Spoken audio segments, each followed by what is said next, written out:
Hi, I'm Richard Bolt with Real Talk New Jersey Real Estate Insights, and we're very honored today to have Brian Reed here from Long and Foster's, serving Atlantic and Cape May counties. He's a top agent down there, and we're very excited to hear his insight on the market and get some good pointers from him. So welcome, Brian. How are you today? Thank you. I'm doing amazing. Just came from settlement, representing a buyer and a seller. Awesome. 3-bedroom, 2-bath condo, North Wildwood, and yeah, good Awesome. day. Yeah, good start to the month. That's right. I forgot it is actually May 1st. Yeah, So, usually everything happens at the end of the month, so it's good to see somebody closing business at the beginning of the month. So Perfect. awesome.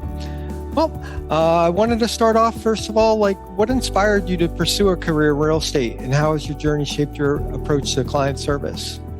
Well, it's been 20 years, and so I guess my wife and I, the year after we bought our primary home in Phoenixville, Pennsylvania, we wanted to buy a little 1-bedroom down at the shore. Yep. Rent it, have it pay for itself.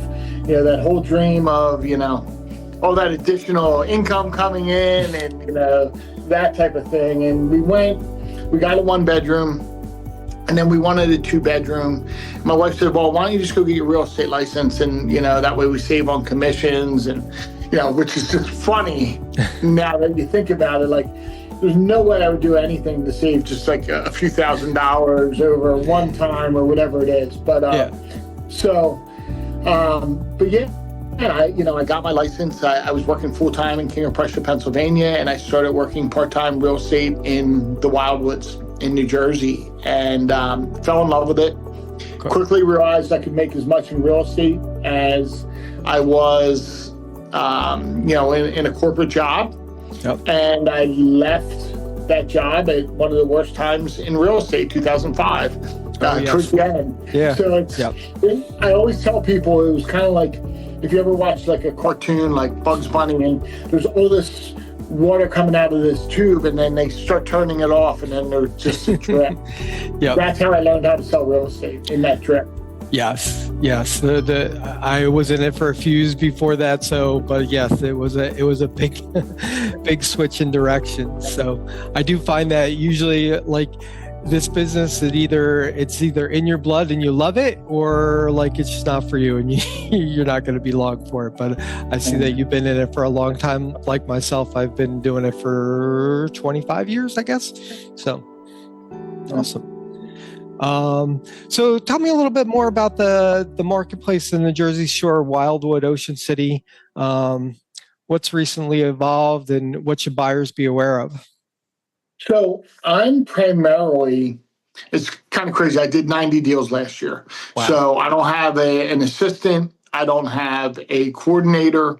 It's just me. I mean, I do everything from the fire inspections all the way through closing. And so the advantage that I have is I primarily do 8 blocks by 5 miles. Okay. So I'm primarily the Wildwoods, 75 listing sides last year, 15 buyer sides. Wow. And I don't cold call. I don't do mailings.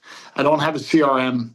Almost everything I do is on referral and through Facebook. Yep. And so for what I'm seeing now, we're roller coaster. We go from completely dead to bidding war. Yep. And the past 2 years, what I've seen is a real slowdown from September. 2 years ago was through the end of December. This year was through February, simply because I think it was the Eagles being in the Super Bowl. So you start seeing people not coming down and buying yet because they're occupied on the weekends. Yep. And so we've seen some pullback last year because of mortgage prices. This year, it's a little bit more of an uncertainty of what's happening in our world and the country. Yep. Interest rates have come down quite a bit. I think people are just kind of have a wait and see mentality a little bit more, especially with, 95% of the people we sell to are second homes. Yes. Unless they're making this for the first time, their second home, their first home. They're selling in the suburbs. Yep. And they're moving to the shore. because, our buyers now went from being totally blue collar, Philadelphia firefighters, carpenters, nurses, not really. I wouldn't consider nurses blue collar, but a lot of blue collar Philadelphia putting 5 or 10% down for a $250,000 condo, Yep. to being mid-level executives who are buying a 750,000 to $1.2 million townhome, and they have the ability to work from home. Yeah. Yeah. So transition there quite a bit. Awesome. Well, what are some of the common pitfalls you find with first-time home buyers, whether they be, investors or second homeowners? I guess I've been pretty blessed. I don't see many first-time home buyers. If I do, we're seeing them off the island a little bit. Okay. We have some towns like the Villas, Rio Grande, Cape May Courthouse is actually starting to become a little more affluent, and you're starting to see less first-time home buyers there. It's coming down to being able to afford a home, and not so much not being able to afford it, being able to compete with a 20% down to cash buyer when they're putting 5% down. Maybe they're doing FHA, maybe they're doing VA. So it's not necessarily not being able to afford it, but they're struggling with the competitiveness. Yeah. Just like someone with 50% down is going to struggle against a cash offer. Yep. Yeah. So it's a competition that's out there. How's the inventory levels in your area? Are they starting to come up a little bit more? I know in my area, I've been starting to see some more for sale signs out and about, where for a while I wasn't seeing hardly any. So they are. Primarily, a lot of it we see is new construction. Okay. We had people that, builders that have been successfully buying land, selling it, and adding to our inventory.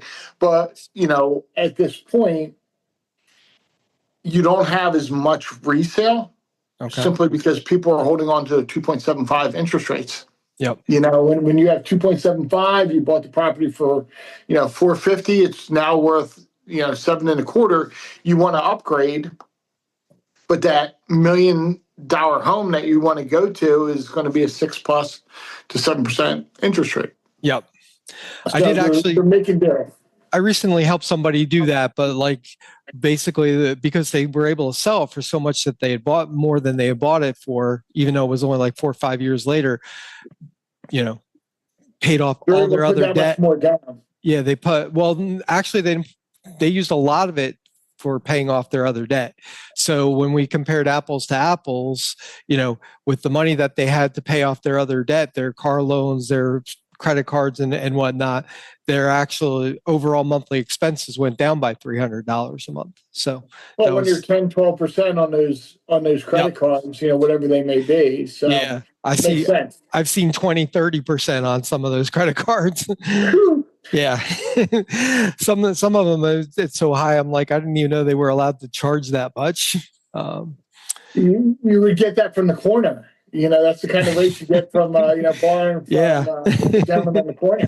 Yeah, the guy that's going to come break your leg if you don't pay up.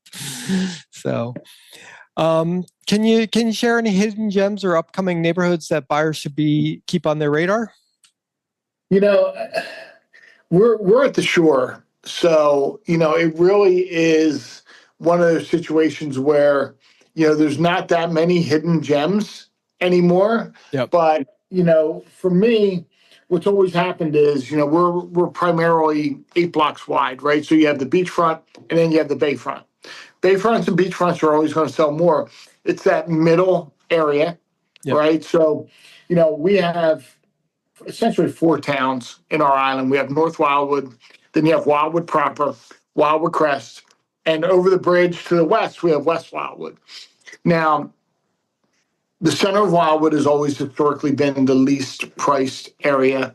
And the closer you get to the Wildwood Crest or North Wildwood, your prices are going up, even in that Wildwood area. Yeah. So, if I had a hidden gem, it's that 100 East block and 100 West block, which is kind of the dividing line of the island.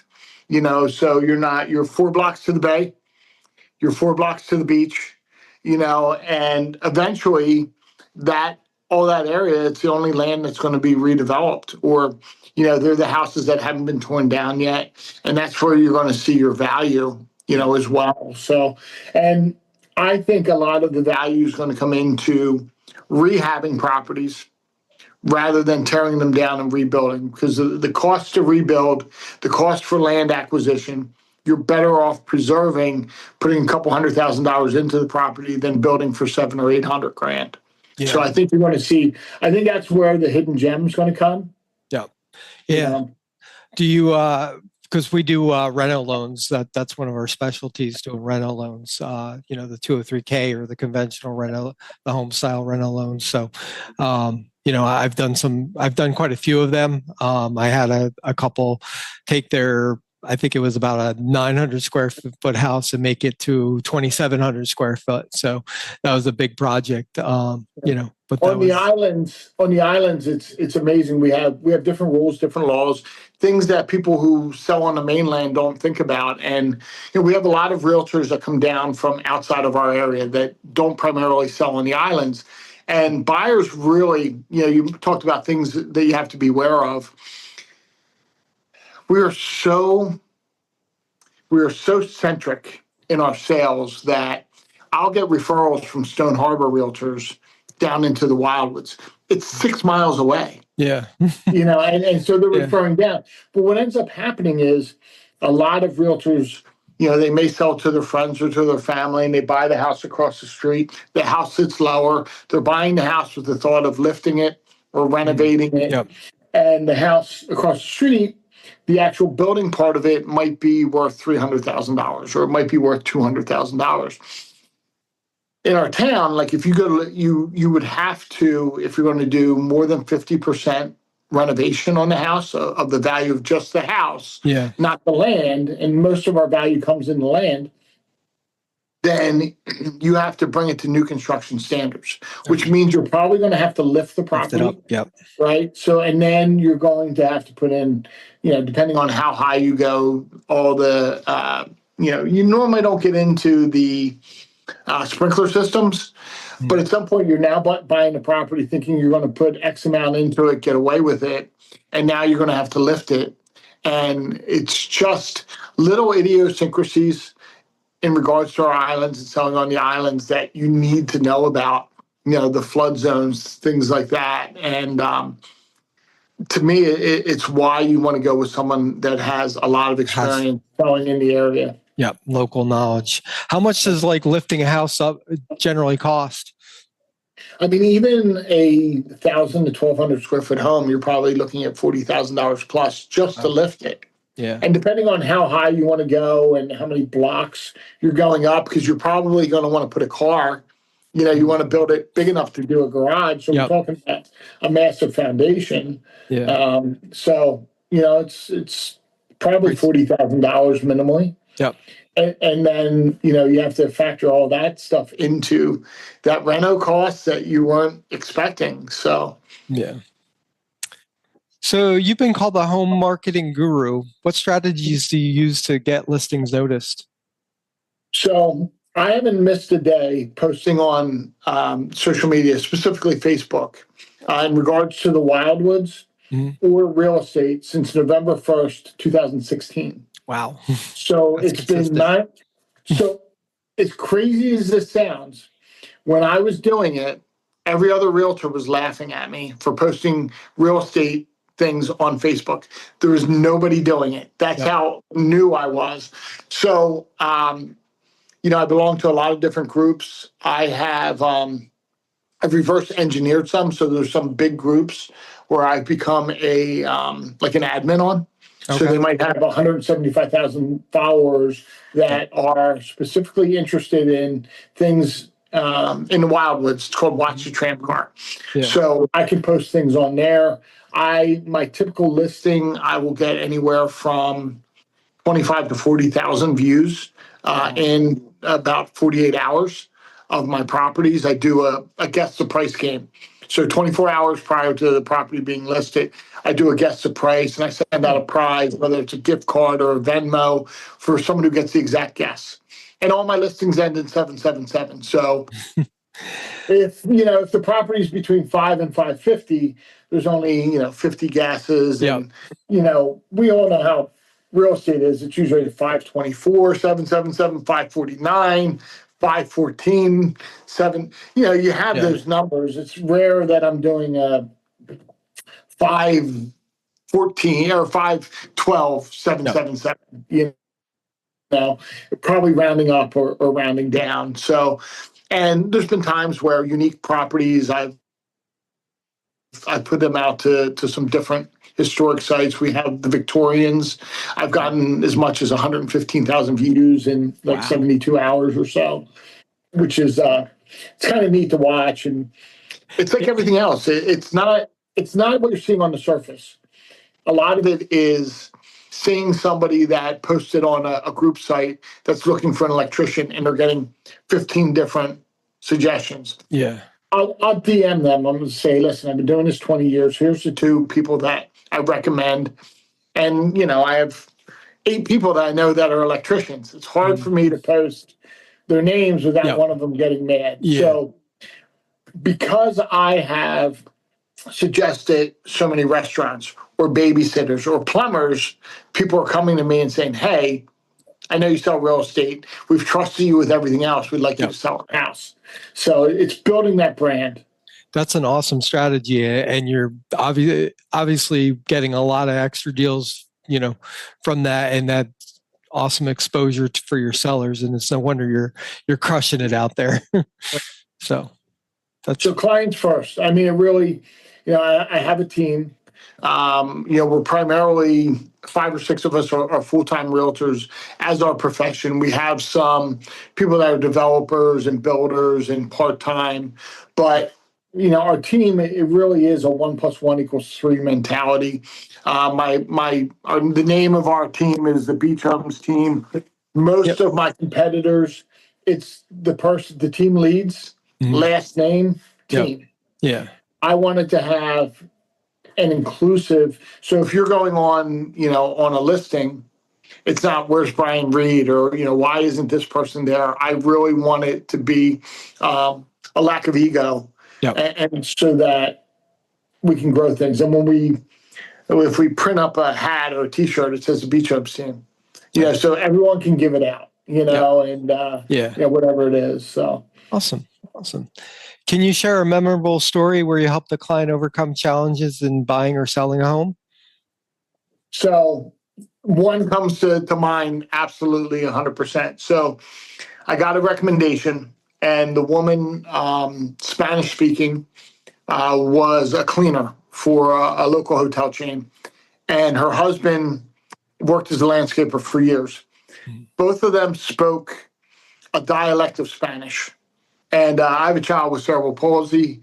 They had a child that, my child is able to, in her scooter and motor about. They had a child that's essentially bedridden. There's some kids with some additional challenges. And they went to buy their first house. And they went through a couple different mortgage people. The loan got denied because in their culture, they have different last names. They have 2 last names, and there's all kinds of different challenges. And they're doing like an FHA or VA, no, FHA. And whatever they were doing, they ended up going through, and we got denied. And, I went back and I talked to the mortgage person, and they said, well, it's because of the names and them not being married or being married and whatever it was. And I just said, this is really unacceptable. And then in the meantime, they applied for a credit card with Bank of America and got denied for like a $1,000 credit card. Yeah. So I went back through and we reapplied with them. And, I wouldn't recommend, we're speaking 2 different dialects. I don't speak Spanish. I'm actually going through it on my phone. But I'm like, $150,000 property 6-7 years ago. And I'm like, I got to get something for this family. Yeah. They're living in a housing project. And we end up going through, and they denied the loan again because of whatever it was. And I asked for a supervisor, went all the way up the chain. Nice. We end up getting them the loan. And we're sitting at the table, When I tell you, my file must have been this thick, and it was crazy. I was going from That's some of Avalon those. to Yep. this project. They didn't have a fax machine. They didn't have, they didn't have a computer to scan an email. Yep. So I was going back and forth, and it was nuts. And we finally get to the table, and I'm looking at them, and I said, "It's la gracias de Dios. It's the grace of God that we got this thing done." And I said, "You know why we got this done?" And they were pointing to me. And then I opened up the folder of the file, and there was a picture of Christmas of them surrounded by this little girl. And I'm like, Oh, this is the only reason why this got done, because I wouldn't give up on them. And nice. that is my absolute favorite story. And I think about them a lot when I want to give up on, like a project, or like things aren't going my way. And, Yep. To get that done for that family is, people think a lot of times we're just in it to sell houses. And Yep. that one there, it meant the world. Yeah. Yeah, So, some of those client experiences really tug at your heart. I've had several myself. I had a woman that went through a bad divorce, and it was very challenging. She had some credit issues, but the first attempt we couldn't get it done, but then later on we got her in her house, and to this day, like, we're very tight. So every time I reach out to her, she's very excited to hear from me. So. Great. Let's see. Real estate is shifting very quickly. How do you stay current and help your clients stay ahead of the curve? So our team sold 157 units last year. We are, I think that comes out to like every 2.2, 2.3 days, whatever it is. So I think for the most part, our biggest advantage is being able to stay fluid in the market. So, last week was Easter. It was very slow here. And the 2 weeks before that, it was pretty much like kind of dead across the board because of rain and cold. Yep. People aren't coming down on the weekends to look at a beach house, in cold, rainy weather. No. And so I think just the fact that we're able to look at live negotiations, especially during COVID, when we could sit there and say, "Hey, we got this property under contract for $40,000 above asking," and then the neighbor's property comes up, and we know that two of the people that lost out on properties, to us, are probably going after that same next one, and they're aware of what the losing bid was. Yep. We're aware of what the winning bid was on this house. And they all talk to each other, the neighbors, so we know where that number is probably going to have to be, even before, most other agents, because we're selling the most homes down in the area. Awesome. Insight, That's awesome. Any other last tips that you wanted to give, or insights that you want to share with the audience? Yeah, it's just funny. Like, I learned a lot from the guy, Gary V. That's who I learned how to, do my social media, become the mayor of your town. And some of the best advice he has is like, a screwdriver is an amazing tool, but you got to turn it, so work is the variable. Yep. A lot of people, I look on these sites and they're like, "How many hours a week do you work as a realtor?" 50, 60, 70. And I'm like, people are like, "Oh, I work at least 50, 60 hours, this, that, the other thing." And I'm like, I sold 90 homes last year. I'm not working 50, 60 hours. I'm available every day, 12 hours a day, but there's no way that I'm working 50, 60 hours. And if you are, and you're doing 10 to 12 deals, you're doing something wrong. Like there's something that you're doing wrong. And what I found is there's people that are most successful. The most successful people in any industry have no problem sharing exactly what they do with you and to help you out, because they have no fear. They have an abundance mentality. They know they're going to get theirs. Yep. And when you put everything out there, I've sat in classes and talked about how I sell my real estate. And honestly, I just really want to say, in the beginning, and I think I've said this one time, I'm like, there's 20 of you in here. 18 of you guys just need to get up and just leave now. You're not going to take anything out of this, or before piss and vinegar the first day or two, and then you're going to forget and you're just going to go back to your habits. So like, Yeah. if you're here because you're a manager, if you're here because, every time I go to a seminar somewhere, it's the same people in there. You're wasting your time. You're procrastinating. There's only so many books you can read. There's only so much advice you can take. You have to go out there and put it into action and test and learn, test and learn, test and learn. But just go do the work. Yeah. It's there's no magic bullet. Exactly. Awesome. Before we go, Brian, how do people get in touch with you? What's the best phone number, email? Text me 609-848-4041. You can text me 24/7. I'm usually available 7 a.m. to 10 p.m. 7 days a week. Nice. So awesome. Well, it was great having you, and I think our audience is going to love it. And you shared a lot of great knowledge. Thank you so much. Perfect. You got it. Thank you. All right. Thanks. All right. Take care.